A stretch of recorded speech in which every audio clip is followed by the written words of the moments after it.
really the major thing that employers have to concern themselves with is, on one side, if you don't do the I-9 process correctly, and I've seen a lot of our, even our employers that we represent, sometimes I've seen them do a sloppy job when we go and audit their I-9s and we have to get the I-9s into shape.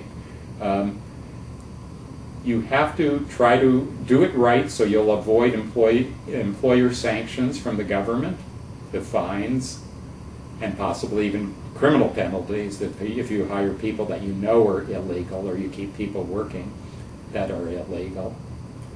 And on the other side, you can't violate the document abuse or the anti-discrimination parts of the law. So the employer is really on a little bit of a tightrope here.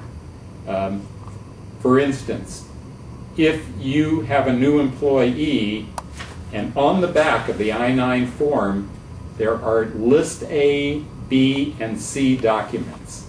The List B documents are documents that establish the identity of the employer, the List C of the employee, excuse me, and the List C documents are documents that establish their work authorization. The List A documents do both.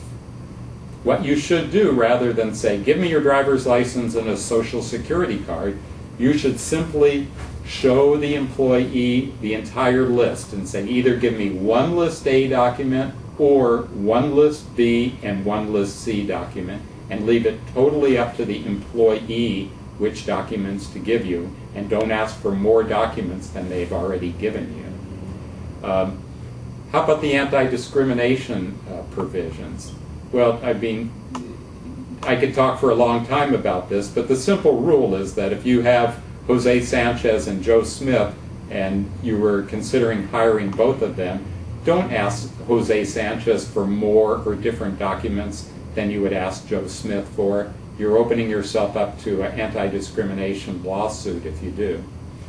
What are the common mistakes that we see? Well, a lot of employers delegate the I-9 task to somebody in HR and then really don't check up on them. So we see a lot of I-9s that are incomplete. We see I-9s that are not dated. We see employees that have given you a one-year work authorization and the company doesn't have a tickler system to make sure that the I-9 is updated before the year is up. What are some of the remedies that I would recommend to keep yourself out of trouble? I've already told you, keep the I-9 separate from the personnel file. Have a tickler system for updating the I-9s. The Immigration Service has a 64-page online book called Handbook for Employers.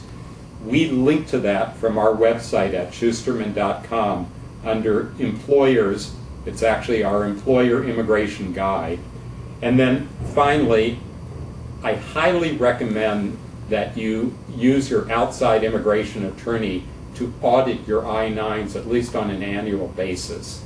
It'll cost you maybe a few $1,000s, but you'll save many thousands of dollars in possible fines.